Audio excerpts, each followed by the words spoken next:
pilot and thanks for checking the station.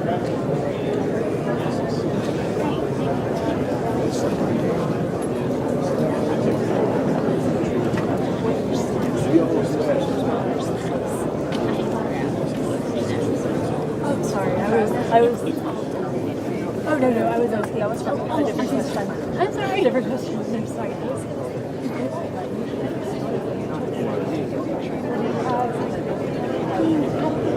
I tried to watch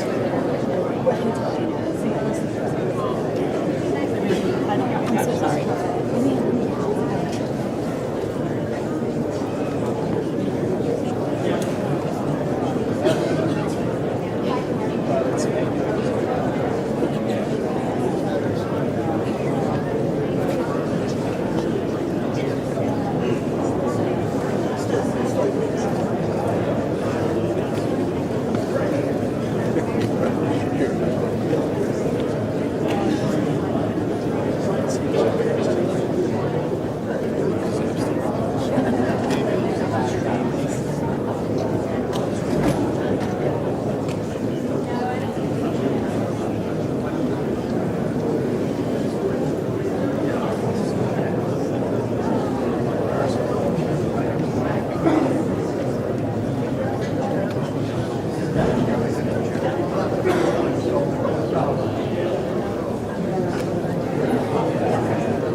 AC cable. Do you? Extra AC? An extra AC cable? Yeah, I do have it, but if I have to wrap up quickly, I don't want to use it like a plug in. I don't have one here. It's in the car. I see.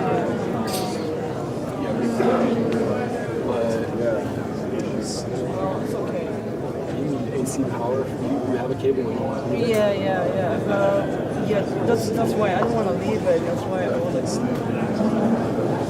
Power. I have the battery. I think I should be good with the battery, but I see like the battery. I'm sorry, the battery for the TVU is getting on.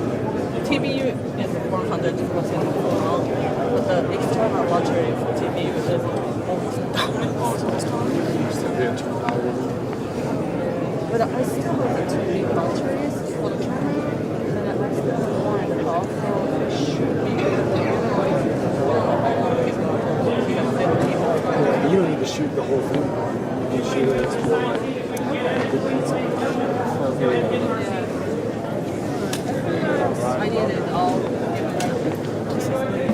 me know if there's an emergency.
little skewed on there on this one.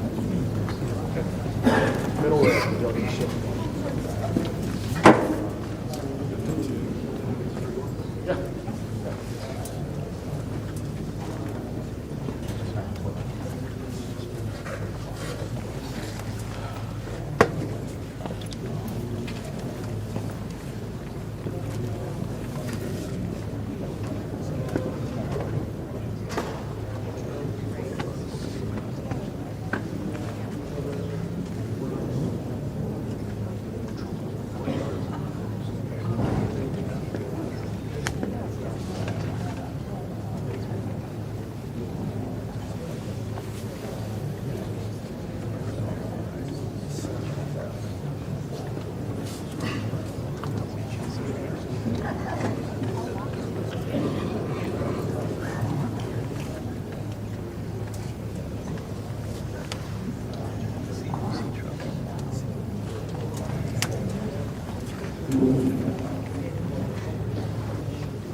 Fox's John ABC was what he was detailing the second officers allows us to proceed.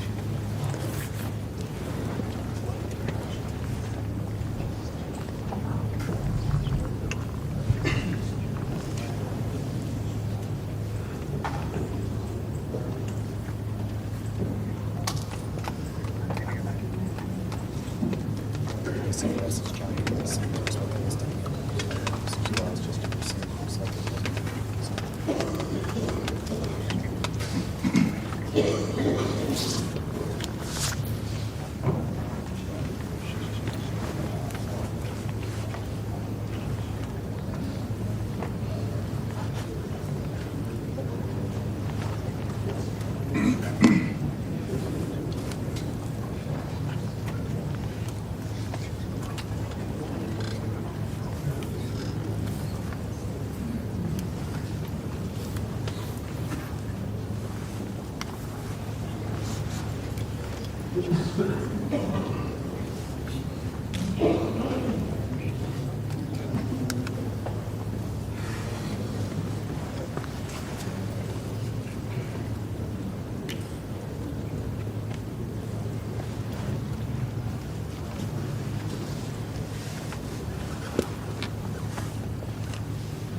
Well, this is a tough one.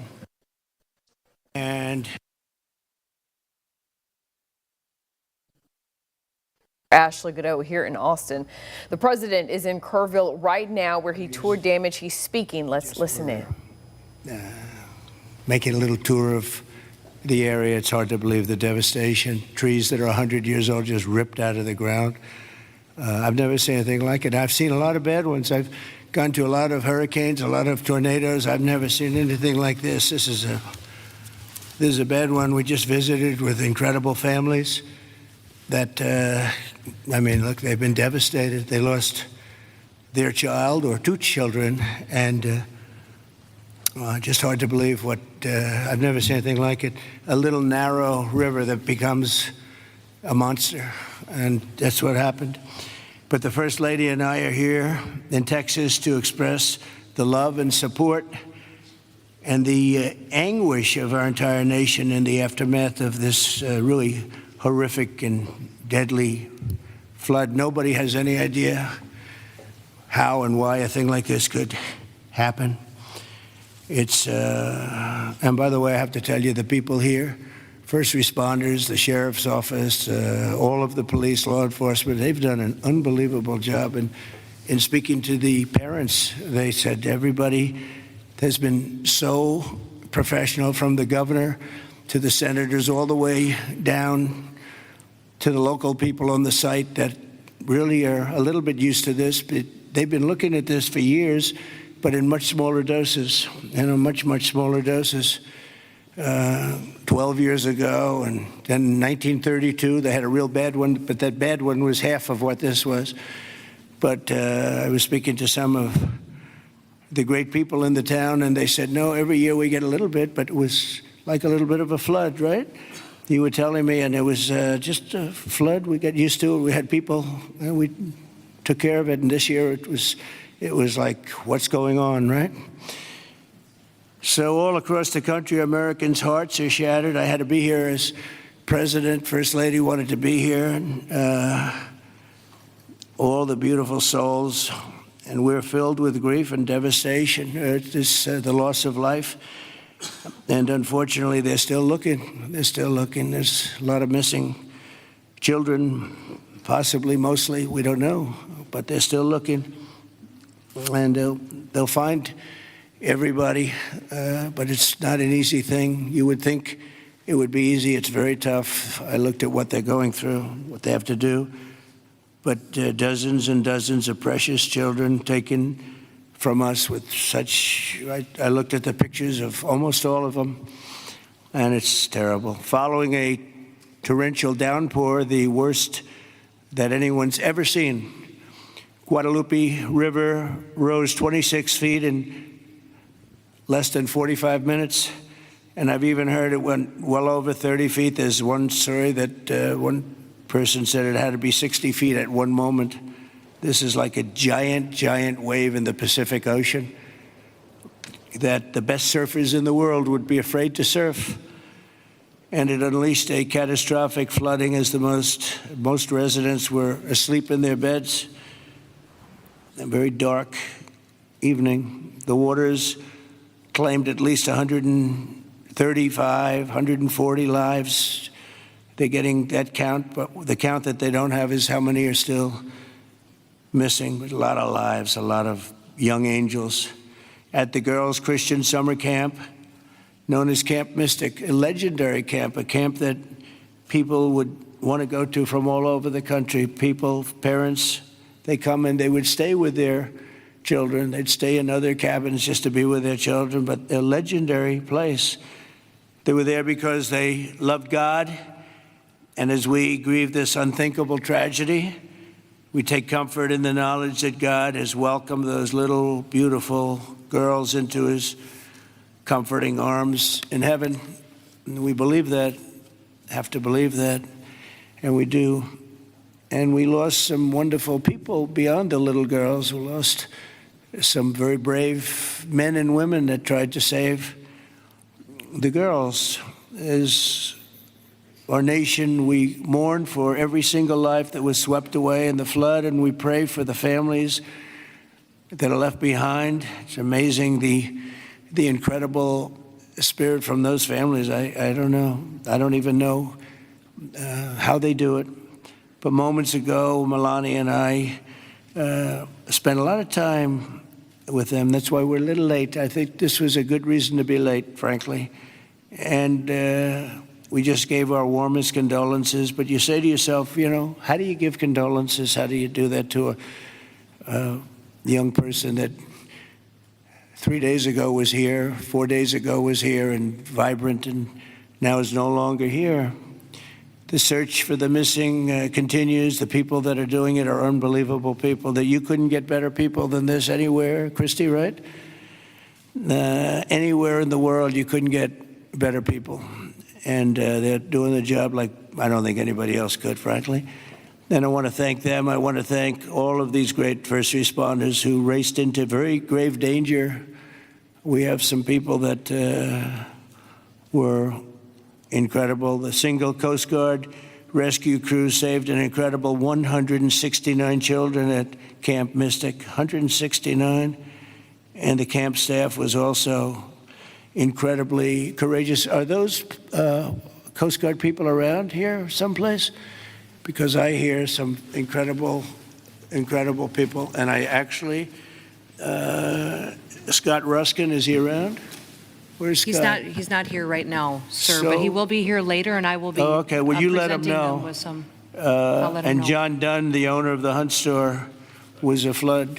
Where are you? Okay, good. We spoke a little while ago, and it sort of, John was telling me some stories about that store, and it was just really amazing. Yes, Mr. President. First, let me correct. I'm was owner of the Hunt store from 2013 till April of last year, where I actually sold the store to Haley and BB Lehrman, who are excellent operators, and they're on the ground right now in Hunt, leading the effort there together with the fire department, the churches, the schools, what have you. And they're doing a phenomenal job. Good job. My role in it is I had seller finance the deal. And you're going to bring it back? I'm absolutely going to bring it back. And the walls are up, the two walls are up, and you're going to... There's belief out there that it was a total loss. It's not. A gentleman by the name of Larry Graham put up some incredible walls in 1973. And he's a great engineer, and those walls are still standing. Save the walls. Save the walls. Okay. And the goal is, and I think we can get it done between Haley, BB, myself, and some outside help that we're going to be getting. I think we're going to get it reopened very quickly. Good. I think it's important to get it open quickly because once we do, the community can get back to a sense of normalcy. I think it'll be good for the community. I think it'll accelerate the recovery process. There's a lot that has to be done, but I'm impressed and very pleased with the resources that I think are going to become available through the conversations with Chip Roy, Governor Abbott's office, and others, that we will get it done quickly. Yes, sir. Thanks, John. Good luck with it. Okay, I'm sure you will. The search for the missing is continuing, as you know, and today I especially want to thank all of these incredible people from the Coast Guard, and you'll give my regards in particular to some of the people we mentioned. Every American should be inspired by what's taken place during this short period of time, and I want to thank Governor Abbott. He's an amazing guy. We come very, very close politically and personally, and we've had a tremendous relationship with Texas. I guess Texas brought us together. We were together fine, but now we're together a lot more. And I want to thank Cecilia, your great wife, who's been our friend for a long time. The job you do is really incredible in so many different ways, including with the border and every different way. Admired by everybody. Secretaries, Kristi Noem, Brooke Rollins, Scott Turner, and Administrator Kelly Loeffler. They all wanted to be here. Some of them hopped on the plane with me. Senators John Cornyn and Ted Cruz, you're here among us. And thank you very much. Our great Lieutenant Governor, I see you sitting there. I don't know if they even have your name down, but when I'm here, your name is down, right? He's doing a good job, always did. Always did. Also, numerous members of Congress, including Chip Roy from the district. This is Chip's district. I had a lot of time last week we spent with Chip Roy getting that great, big, beautiful bill passed. And who would have thought, and he's not easy, but he's good. Where is he? Where's Chip? Who would have thought this was going to happen? And he called because we had a big ceremony set up, and he said, you know, we have a little bit of a flood here, and I think it's going to be a little bit, I better stay here. I better not come back and go to it. And he wanted to be there. He was a part of it, a big part of it. And then he called again, and he said, this is bad. And then it got really bad, far beyond your worst, wildest imagination, right? So thank you very much, Chip.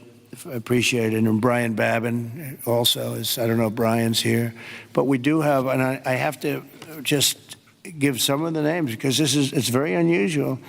Nathaniel Moran, Dan Crenshaw, all of these people wanted to be here.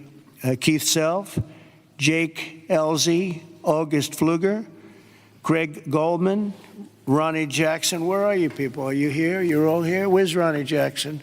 Ronnie Jackson, what a person. Every one of these people is so incredible. Randy Weber, Pete Sessions, Tony Gonzalez. Well, we have everybody. Beth Van Dyne. Hi, Beth. Hi, Beth.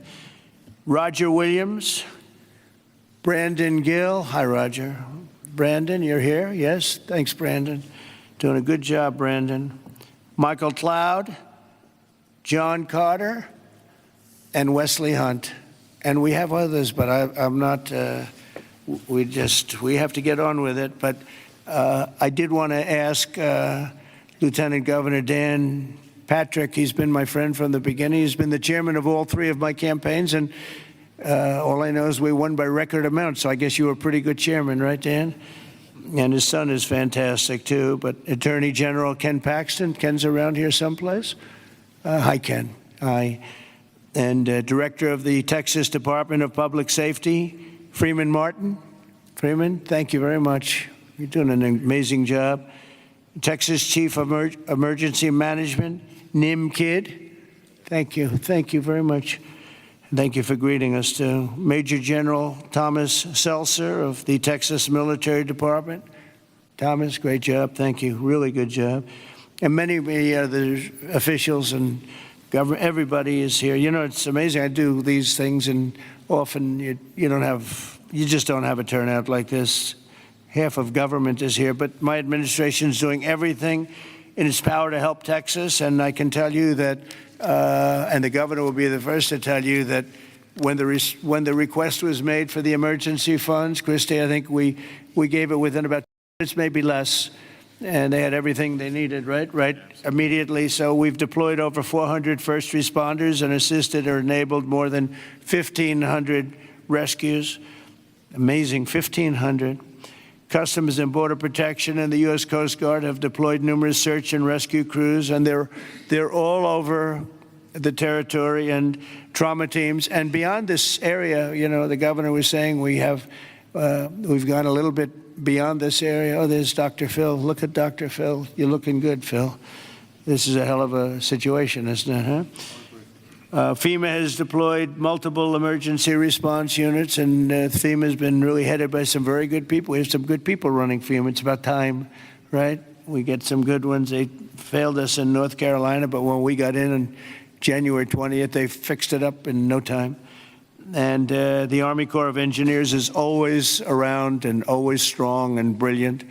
We're also taking historic action to ensure that such a nightmare never happens again. And we're going to look and see how can a thing like this, they could say it's a 100-year, somebody said it's a 500-year event. It doesn't, we're not going to let a thing like this happen again where it can wreak this kind of devastation.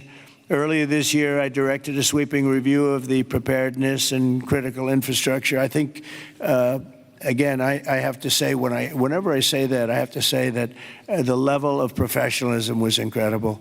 But we'll all work together to find out exactly what can be done, because they do want to rebuild, and they're going to. I just want to say we have a wonderful First Lady, and she's done a great job as First Lady, and she really, very special woman when she saw and met the people that we met just a little while ago. It's very devastating. And would you like to say a few words, honey? My deepest sympathy to all of the parents who lost beautiful young souls. Deepest sympathy from all of us to the community, to everybody who lost a loved one. We are grieving with you. Our nation is grieving with you. We just met with the wonderful families. We pray with them. We hug. We hold hands. They shared the stories, and I met beautiful young ladies. They gave me this special bracelet from the camp in honor of all of the little girls that they lost their lives. So we are here to honor them and also to give the support, help, and I will be back. I promise to them, and I just pray for them and giving them my strength and love. Thank you, honey. That's very nice. Thank you very much. So I just want to say God bless you all, and I'd like to ask Governor Abbott to say a few words, please. Thank you. Well, first of all, thank you, Mr. President, and thank you, First Lady. The first thing both of you mentioned were the lives that were affected by this. Whenever there's a disaster or catastrophe, the first thing we focus on is saving lives, prioritizing those lives. Every minute, every hour counts, and that's what Chief Nim Kidd focused on, what the local officials focused on, what the state focused on, but also what your administration did. On the very day of the flood, you know, the Coast Guard literally saving lives right and left, and we cannot thank you enough for deploying the Coast Guard, deploying the resources, and as you pointed out, immediately, when I made a request for a disaster declaration, you and your administration granted that. This is the fastest that I'm aware of any administration responding so swiftly, so collaboratively, so coordinated as we have in response to this. Thank you for that major disaster declaration. It ensures that we're going to be able to more effectively respond and help rebuild. And let me make one thing clear about the Hunt store. We will rebuild the Hunt store very quickly right here in Hunt, Texas. Thank you, Governor. Also, I too want to thank all the first responders. And we have many of our legislators over here. I want to thank them for stepping up and being here constantly, as well as state officials who join with us. And as we've said before, we remain committed. We're here for the long run. We will maintain our operations to search and find everybody that we can, as well as ensure that we're going to rebuild this community from Hunt to Camp Mystic to Kerrville down below. We are committed for the long run, not just to rebuild, but to rebuild in a better way. I have received a lot of detail, even from the President himself, about ways that we can do a better job in the rebuilding process. And we will put all of that to work. We have a special session beginning in 10 days when we're going to start working legislatively to make sure that we address every challenge that the people of this entire region, including the Central Texas region, make sure we help rebuild the families and communities of all of them. But we would not have been able to do that the way that we have had it not been for you, your commitment to Texas. I know you love Texas, and Texas loves you. We appreciate you showing up, and because of your swift and effective response, we're better positioned to deliver on all those commitments than ever before. Thank you, Governor. That's very nice. Thank you very much. Appreciate it. Christy, would you like to say something? Fantastic job you've done. Well, Mr. President, I just want to thank you for coming and being here today, and to our First Lady as well. Your heart is evident for the people of Texas, and by you coming here and spending the day and taking the time to spend so much time with the families, I've spoken with many of them over the last several days, and they're so grateful for you that not only are you here to come and walk alongside of them, but to spend time with them and to deploy resources to help support the governor and his team, I think has meant the world, not just to those that are making the decisions, but to all of those down to the ones who have lost their children and those who are still looking for their children. So that's the hardest part about the situation we have here today, sir, is that when you have a disaster like this, I believe this is an unprecedented event. I haven't heard in my knowledge, know of a flood that happened like this before. So, you know, in our experience, we know that it's at least a 1 in 1,000 year flood that hit this area in an unprecedented way. And emergencies and disasters are always locally executed. The state manages them, and then the federal government comes in and supports that. What we are doing here, sir, is empowering the state and the local officials to make the best decisions for their people, because they know their people, they know their community, and when they ask, then we come in and support them. So thank you for being a president who trusts people, who lets them use the responsibility that they have to make the best decisions for their families, for their communities, and we come in and we support them in that. So I can't thank you for helping us making such quick decisions, for Nim and his team, and the governor is absolutely fantastic. Every time I picked up the phone and was here, the lieutenant governor was available, the entire team, the Coast Guard and the Border Patrol were absolute amazing resources on the ground immediately, and we've had over 700 different FEMA employees and volunteers here as well that are engaged, and so all of your assets that you have as a federal government are deployed to help this community restore, but also to heal. I would just ask everybody in the room to remember to love on each other too, and to tell stories and memories, and that's how the greatest fear when you lose someone in your life is that people will forget them. So tell the stories that you knew, and write them down and remember them, because nobody wants their loved one that they don't have anymore to ever be forgotten. Thanks, Christy. Appreciate it. Nim, would you say a few words, please? Thank you, Mr. Mr. Fantastic President. job working with Christy and everybody else. Thank you. Go Yes, ahead. sir. Thank you both for being here. Our hearts are broken. but they fuel the engine that drives this response for this community. These local first responders are the best in the nation. They put their lives on the line. Our volunteer firefighters that were out there putting their lives on the line, knowing that their homes were at risk. You have the best in the nation right here at the local level. Governor Abbott declared 21 Texas counties for this weather event under a state of disaster declaration. Your immediate declaration for individual assistance and public assistance will help us rebuild and recover. We've had over 2,200 state agency response personnel assisting our local government partners. But Mr. President, here's a staggering number. Over 12,300 volunteers have shown up here out of love to support this community. Just imagine, working 10 hours a day, 7 days into this event right now, that's over 861,000 hours of volunteer support right here. 19 other states have sent resources to us. Secretary Noem, thank you for the coordination and the effort on that. Your team has been phenomenal. We will continue the search nonstop. We will continue debris removal, and we will help this community rebuild. We're ready, sir. Thank you for a really great job you've done, and the coordination's been incredible with us and everybody else. Thank you very much. Yes. Dr. Phil, I see you sitting there, and this might be a time for you to give us some of your words of wisdom, if you would. Thank you. Well, thank you. I've talked to families and survivors, parents and grandparents, and the truth is we know psychologically that the number one stressor that we can experience in life is the loss of a child. And the worst situation that we can experience that is when it's sudden and when it's violent.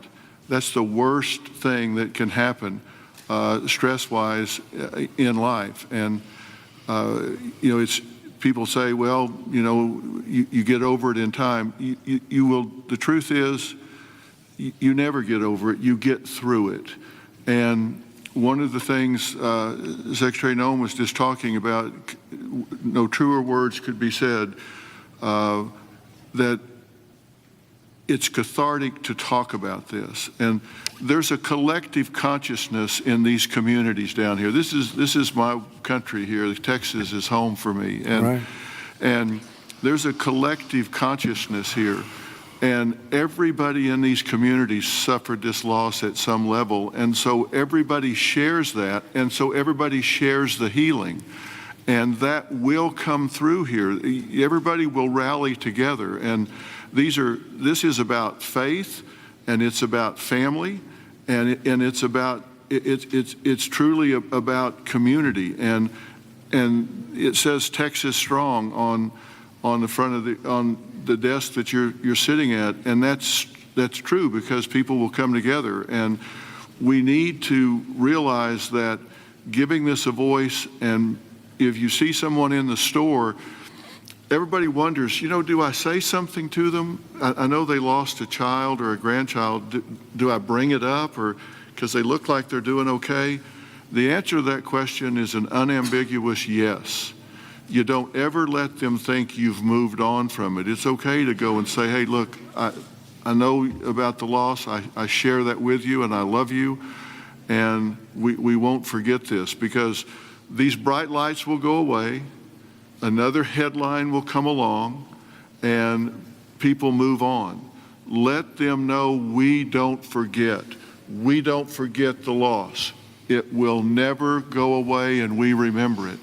And these first responders down here, men and women that were diving into those waters. I've talked to a woman whose husband was standing on the bank of the river yelling to a father, throw me your baby, throw me your baby, let me help you. Mr. President, there is a depth of root and caring here like you just can't believe until you see it. And everybody here knows that. And it's so inspiring for you and the First Lady to come here and share this and see the fiber of these communities. That's why they rally around you and everything that you stand for here, from the border to the disasters. And it's not just a photo op for you to be here. people see your heart and believe in what you stand for. And God bless you for coming here and doing this. It means a lot. God bless you. Thank you. That was really beautiful. I'm glad I asked him to say a few words, Dan. Do you want to say a couple of words, Dan? Please, Lieutenant Governor. We spoke the morning immediately. You and I talked the very next morning, and he was right there. First of all, Mr. President, First Lady,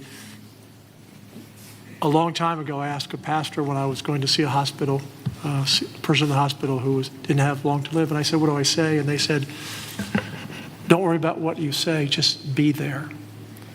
So you and Madam First Lady, the two of you being here, sends a message. It paints a picture that words can't express, and it gives them hope. And the people of this community have become a family. I didn't know the mayor last week. I wish I didn't know him today under these circumstances.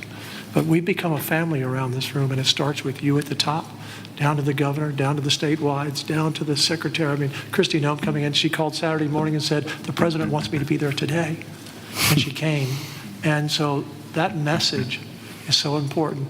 Two things will get us through: our faith, so the people along this river are not standing on the rock of the bank of the river, they're standing on the rock of their faith. And that will get them through the struggles that you talk about. But you and the federal government will help us get through everything, all the debris that has to be taken, all the rebuilding, and I know we can count on you. So from the bottom of my heart, on behalf of all of these families, thank you for being here. You just can't measure how much it means to them. Thank you very much, Dan. Great job. Appreciate it. Do you want to take a couple of questions, Governor? Would you want to do that? Do you want to? Sure. Is the press going to be respectful of this event, this horrible event, this horrible tragedy? Please, yes. Go ahead, please. Marissa Atmas here with CBS News Texas. Several families we've heard from are obviously upset because they say that those warnings, those alerts didn't go out in time, and they also say that people could have been saved. What do you say to those families? Well, I think everyone did an incredible job under the circumstances. This was, I guess Christy said, a 1 in 500, 1 in 1,000 years. And I just have admiration for the job that everybody did. There was just admiration. Only a bad person would ask a question like that, to be honest with you. I don't know who you are, but only a very evil person would ask a question like that. I think this has been heroism. This has been incredible, really, the job you've all done. It's easy to sit back and say, oh, what could have happened here or there, you know. Maybe we could have done something differently. This was a thing that has never happened before, and nobody's ever seen anything. I've never seen anything like this. I've gone to some real bad ones. I've never seen anything like this. So I admire you, and I consider you heroes and heroine. And I think you've done an amazing job. Brian, go ahead, please. Thank you, Mr. President. If I could ask you, who was the first person to contact you to notify you that this tragedy was unfolding? Probably Christy, but I was notified by a lot, and Chip called also. Chip was here for, he thought it was going to be a little flood. He was going to miss the signing for the big, beautiful bill. And he called to apologize. He said he's going to be delayed because of a little flood, and the little flood had to be the biggest flood anyone's ever seen. So Chip but Christy called right away. She was there. I looked the next morning. She was right there on the ball. So I just want to say, as a native Texan, I've received hundreds of messages. I told you that the other day, but I want to tell our representatives that are here in the crowd today, thank you for your response. This is Texas Strong. President Trump, this is America First policy in terms to responding to a tragedy like this. Thank you on behalf of Texas as well. Thank you very much. Well, that's a nice reporter. That's a nice question. But I like his statement even better. Thank you very much, Brian. That's very nice. Yeah, please, go ahead. Great to see you, President Trump. Thank you. Thank you, First Lady Melania, for being here. I'm born and raised in Texas, and there's not a person in our state who hasn't been impacted by this tragedy. But what's been so disheartening recently are these ghouls on the left, like Jasmine Crockett and the left-wing media, who want to point fingers and play partisan games and fundraise off of this crisis. And what I love about Texas is we come together in a crisis across party lines, ideological lines. So what is your message, and maybe Governor Abbott as well, to these folks on the left who are using this to gain partisan points in viral videos? Well, I'll start off by just saying, you know, they've They've lost their confidence. They've had a tremendous run of bad talent. I don't say bad luck, I say bad talent. And all they want to do is criticize. And I hope we can someday be bipartisan, but all they like to do is criticize. And this way, they're getting just absolutely clobbered because everyone sees what an incredible job the governor did. Everybody in this room, everybody at this table in particular, but everybody in this room did an incredible job. And the public knows it. You know, the public's wise to it. They have automatic, they have their soundbite, they send out a soundbite, and it's supposed to be, you know, you're supposed to say that, and if you don't say that, they throw you out of the party. No, they've lost, honestly, they've lost their confidence. I see some of the people they're putting forward, and those people will only ruin our nation. Our nation, a year ago, was dead, and it was going down, but it was dead. And now we have the most successful nation anywhere in the world. You take a look. I was with the King of Saudi Arabia. I was with the leaders of the world recently at NATO. Every one of them said the same thing. They said, you know, it's the most amazing thing I've ever seen. Your nation was dead 1 year ago, and now you have the hottest nation. It's the hottest nation, hottest in quotes.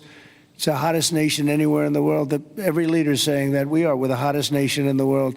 We've all gotten together. We've done a great job. This state has been unbelievable. I work so well with the governor and with your senators and with everybody in this state. We get it done. We've had some pretty big problems here with the floods and all the different things that we've worked out, and we respond very quickly, and they respond very quickly, and they spend their money wisely. You know, we give them a lot of money, but they spend it wisely. I can't say that's true always. Sometimes we give money and they don't spend it so wisely. They spend it very, very foolishly. So, Governor, do you want to say a few words? Sure. You know, one thing that you pointed out that we all know about Texans is part of our bloodstream, and that is we're Texas tough. We're made for challenges. I read a piece the other day. I'll just quote one line from, and that is, when the rivers rise, so do we, and we rise to the occasion. And the way that we do that is by everybody working together. We are one team united. We are Texans, and fighting as Texans, we're going to rebuild not just Kerrville or Hunt or Kerr County, but across the entire state, across regions. We're going to come together and fight together and ensure that we elevate even better, keeping foremost in mind exactly what Dr. Phil was talking about. As we rebuild, we've got to constantly comfort the families of those who have suffered a loss. Those two things combined, and we will be our quintessential selves, and that is Texas tough, Texas resilient. Thank you very much. Go ahead, sir. Mr. President, first the of all, blue shirt. thank you for Right over here. Go ahead. I'll wait for Chip. He's my representative. I'll wait for him. Mr. President, if I could just jump in and just say one thing, which is I can't thank you enough. When I called you on Friday, you said whatever you need. When I called the secretary's office, she called me within 15 minutes and said whatever you need, and then she came here this weekend. I've never seen such a quick response and such a focus on delivering for the people. But importantly, I want to thank all of my colleagues in the House sitting right over there. Every single one of them called me personally. Every single one of them reached out to this team that the governor was just talking about, the team effort to deliver for the people of Texas. They're here now, not here at a microphone. They're here just to be here because they believe in this state, and they believe in what you're doing as the president, and they believe in what the governor is doing. And importantly, this morning, I was at a press conference for the Community Foundation of the Hill Country, which has raised over $30 million from the great people of this state and from around the country, and they sent checks out today of $5 million to people in this community to help them with cash for people, for small businesses, first responders, and all the people that need help to reunite. And the final point I'll just say, for all of the media clamoring to ask that ridiculous first question and try to point fingers, the governor said it best when he said that pointing fingers is for losers. This state is about looking forward, and we'll figure out how to make our systems the best they can be.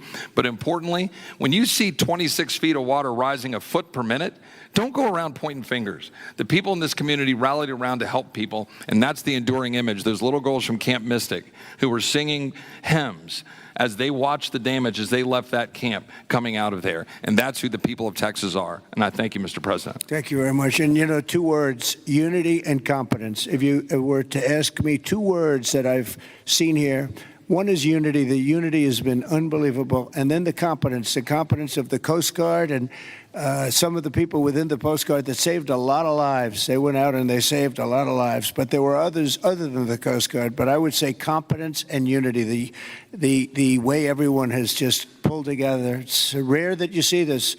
Mr. President? Again, I've been to so many, and I've seen bickering and fighting, and just it doesn't work the same way. This has been amazing. This is the biggest, because I've never seen one like this. Neither has anybody else, by the way. Yes, please. Hey, it's Yes. Joe Pags, Mr. President. It's been a while since we've seen each other. Obviously, the staffing was where it needed to be. In fact, it was heavier than it should have been because of the holiday weekend. Whatever they're saying in the left news isn't the truth. You're a developer, though. At 1 o'clock in the morning, the technology only goes as far as it goes. Kids don't have their phones. Phones are dead. People by the riverside don't have electricity. They're not going to get a phone alert that way. As a developer, going forward, knowing that everything was done lightning fast by Secretary Noem, by you, by the governor, and everybody else, you did everything right. What do we do next time, though, to make sure that people are alerted if they're dead asleep? Maybe an alarm system, maybe a siren system. You might know better than I. But what do we do going forward? Because we've got to make sure that people get the alert when it's time to get the alert. Thank you. Yeah, you'll probably have to do that. You'll probably come up with something very unique, because there is no system right now. There's been a thing like this has never happened that anybody knows. Certainly not to this extent, but I know the governor and everybody is working on it. They're meeting, and they'll figure something out. Go ahead, Governor. Yeah, so we begin a session in 10 days. We will address every single question that you just asked. You mentioned some of the ideas. There are many more. And we want to hear, most importantly, we have to devise a response that's right for this community.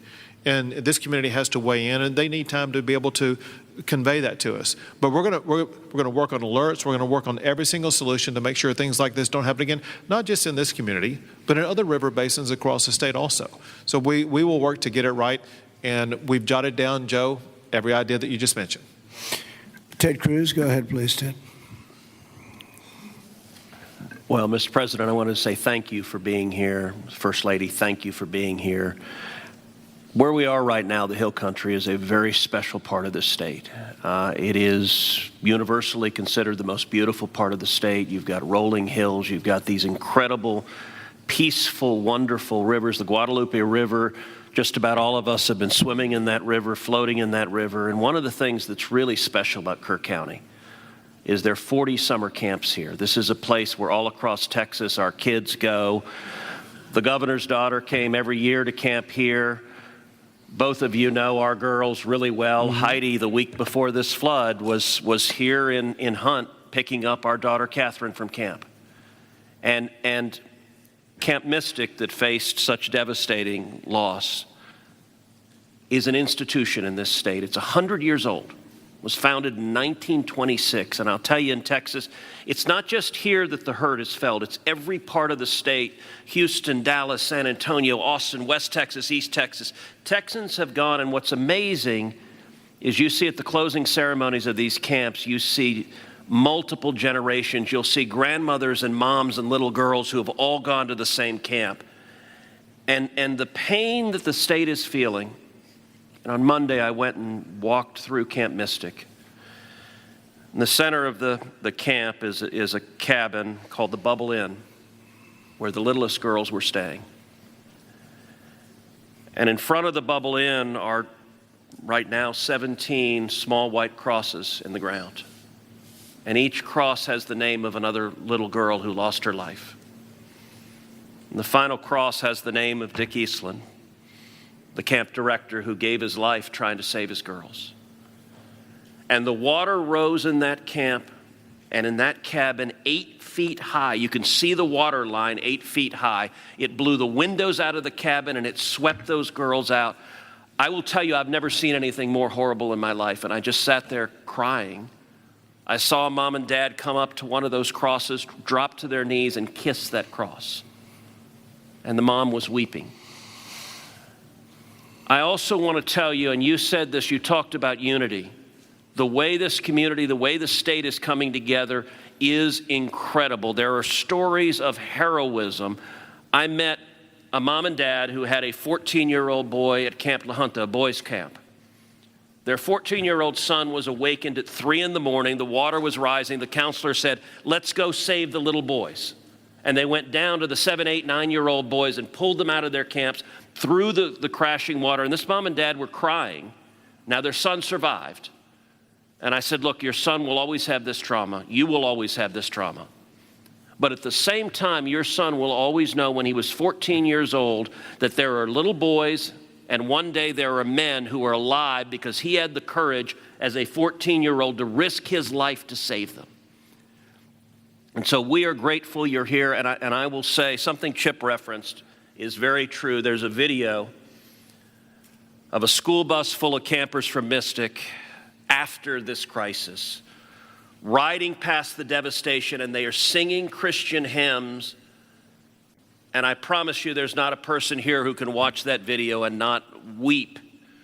Tears of sorrow, but also tears of joy. So we are grateful for the response, Governor, the first responders, everyone who's come together, and to all the moms and dads, just know we love you. The agony, my street at home, every house has a green ribbon around it for the girls at Mystic. And that's true in a lot of streets all throughout Texas. And we will come through this one way or the other. And I'll tell you, the Hunt store right now, the sign says Hunt store, except today it doesn't. It says Hunt Strong. They redid the sign. That's the spirit of who we are. Thank you, Ted, very much. Well, yes, please. I wanted to respond just to something that Joe Pag said and the governor. The speaker and I announced yesterday that we will begin our hearings in 2 weeks, but in 3 weeks, we're going to have a hearing in this room so that the residents and the people in this area don't have to come to Austin. We're going to come to them, and we'll stay here as long as it takes to hear their stories and their needs and their wants. So we're going to be here in 3 weeks in this room. Good, Dan. Very good. Well, I just want to thank everybody for coming together, and the word unity again, but I just want to thank you very much, and we'll be helping you from Washington, D.C. like no other president would do. Nobody else would do it. Nobody else would be even get back to you. You know, you're fully funded, as you know. And Christy, I would say they were fully funded within minutes of hearing about this. And, you know, the state of Texas, number one, they do it right, and they've done it right for a long time. And it's, you know, a very special place to me, I will tell you that. Politically, I don't want to say politics, but politically it's been a very special place to me. Our great Secretary of Agriculture, who you've done such a great job, Brooke Rollins, you come from Texas, and I just want to thank you. She even got the cost of eggs right down, you know. They hit me with that one, and she got them down so quickly nobody knew what. By Easter, everybody was having eggs at a lower price than they ever thought possible. But you've done a fantastic job. But it's just been it's been a very special state to me, and it's my honor. And we will continue to work together, and it's a bad situation. And you can never say, oh, it's going to be bigger, better, stronger. It's just so many lives have been lost. You can't say that. But we're going to make it. We're going to make it back. We're going to make it back, and we're going to make it good again. And everybody wants to do it. And I just want to thank you, and I want to congratulate you. You guys have been unbelievable. Thank you for your words before. It was unbelievable. The job you've done, Kim, everybody, every single one of you. So you should be very proud. And we're very proud of you. Thank you all very much for doing such a good job. Thank you very much. And good afternoon to you. I'm Tony Plahetsky in for Ashley Godot, and we've been watching really an extraordinary news conference and roundtable discussion there in Kerr County, of course, the epicenter of the devastating flooding that happened 1 week ago today. President Trump making a number of statements during this roundtable, including vowing to rebuild Kerr County that has been so heavily reduced to rubble in many areas because of flooding along the Guadalupe River. But importantly, the president did not take questions and did not respond to any sort of criticism about the response and about preparations leading up to the flooding. In fact, as he is wont to do, he chastised a journalist for asking questions about that. Also participating, of course, in that roundtable discussion, a number of officials, both at the state and federal level. Dr. Phil McGraw also making an appearance to describe ways that people can process the grief and trauma Obama. Also strikingly, during that roundtable discussion, Lieutenant Governor Dan Patrick discussed efforts by the state of Texas to fully and broadly understand everything that led up to this historic flooding, including questions about whether or not the state had adequately prepared for this historic flooding. Of course, he and Speaker of the House, Dustin Burrows, have called together investigative committees, both in the House and the Senate, and those committees are set to begin having hearings within the next couple of weeks. And one of those fact-finding hearings will also be heard, as the Lieutenant Governor pointed out, there in Kerr County, so that residents of that area can ask questions and hear firsthand about the investigative process. So again, President Trump traveling from Washington to Kerr County this afternoon to not only meet with residents, but also to have this roundtable discussion 1 week after the historic floods there. Again, those floods now leaving a death toll of 96 dead in Kerr County. And as at this hour, authorities say still about 160 plus people are missing. That'll do it for our special coverage here on KVUE News. We will have much more on the president's visit to Kerr County on KVUE News at 4. Now we return you to our regularly scheduled programming.